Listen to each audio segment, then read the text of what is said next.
About to go work out, go to the gym. There's a few new machines in there. Hack squat, a Glute Ham Raise developer machine, and yeah, about to go work on these wheels.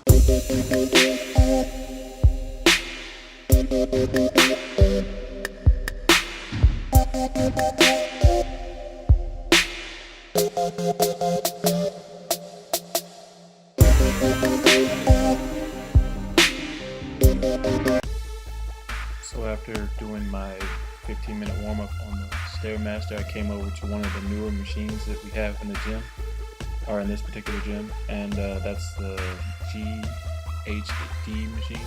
That's the Glute Hamstring developer. And right here you see I'm actually doing hyperextensions because I actually don't like the hyperextension machine they have. It doesn't allow me to go as deep, get the stretch, and also activate my glutes and lower back as I can when I use this machine. And for this particular exercise I actually did 3 sets of 15, and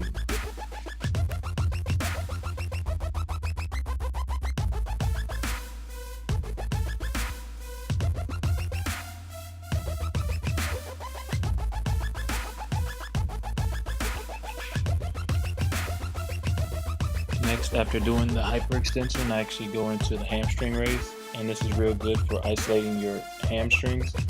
And I actually think I get a better squeeze and pump than I do when I do hamstring curls. And for this, I did the 3 sets to failure. And typically the range on this particular day was between 12 and 15, and I would stop right before my hamstrings would start to cramp. And I also was trying to work on my form and try to keep my back flat and my core tight. And there's a few of them I had to use momentum as my hamstrings started to fatigue. But for the most part, I was able to execute the exercise with minimum momentum, trying to keep the focus on my hamstrings and my glutes on both parts of the exercise, the downward for the eccentric and the upward on the concentric, trying to make sure that I'm focusing where the tension's at. The setup of this machine actually relies a lot on knee placement, making sure you're able to drive your knees down as you're firing up your hamstrings and bringing the rest of your body up. So setting up the foot pad properly will determine how effective this exercise will be for you, or if you'll be able to even execute it. So next, after doing the hamstring raise, I went over to the hack squat, the other new machine they have in the gym. And since I hadn't used this particular machine inside this gym, so I wanted to make sure I knew how the machine moved, all the moving parts. And just like with any different machine, different manufacturer, all the moving parts are different. So I wanted to make sure I understood how this machine moved, how it felt, and make sure my foot placement was right. Which all that felt fine, except for I wore the wrong shoes. These shoes are flat, hard soles, and they kept sliding on the platform. So I don't know if you can tell, but my feet look like they're rocking, but I'm actually trying to keep my feet from sliding up. And also I'm not moving as fast as the tape may be going. I'm not locking my knees out either.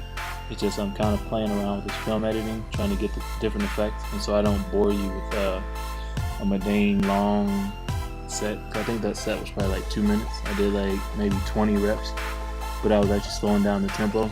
And the tempo on this, I usually go down about 4 seconds, and then I explode up, usually 1 to 2 seconds on the way up.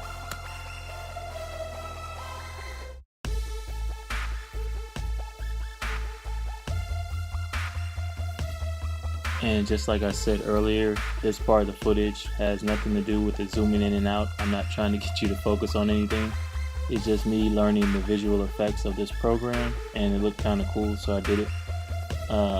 So I can incorporate it in later videos. It will actually make sense when I'm trying to emphasize on a particular movement or a particular item, or just in the future. Well, in this clip I did add 2 more plates, not that it was heavy, but I definitely want to make sure I have my other shoes on and just learn how this machine moves.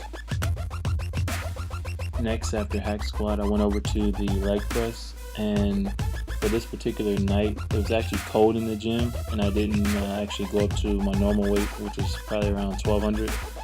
So I think I maxed out tonight around 720, 800. And besides that, I hadn't been using the Glute Ham Raise before doing leg press, so my hamstrings are actually kind of tight, and they were actually kind of fatigued. So that's a good thing. So I know the next time I come in there, I just got to get my mind right, just get it done. I will probably still hit my weights next time, and I will make sure that I wear either compression or something to keep me warm, or hopefully the gym won't be as cold, because this is actually a Friday night. No one's in there, so that may be why it's so cold in there.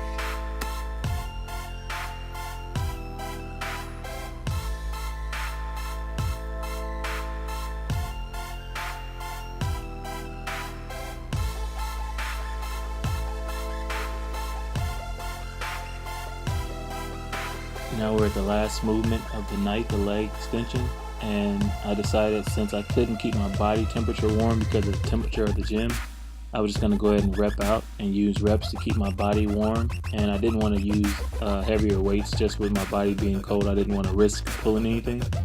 So on this I actually did one of my favorites, which is a 5-5-5. It's 5 halves down, 5 halves up, and then 5 fulls.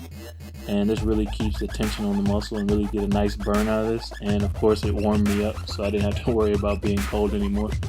And I did that in between sets. So I did a regular set of 15, then I did the 5-5-5 in between, and then I followed that up with the last set of 15. This is the end of this workout, so I'd like to thank you for watching. Go ahead and like, comment, subscribe, and I have more content that I need to go ahead and have edited, and I will have that posted shortly. So once again, thank you for watching. Enjoy the outro.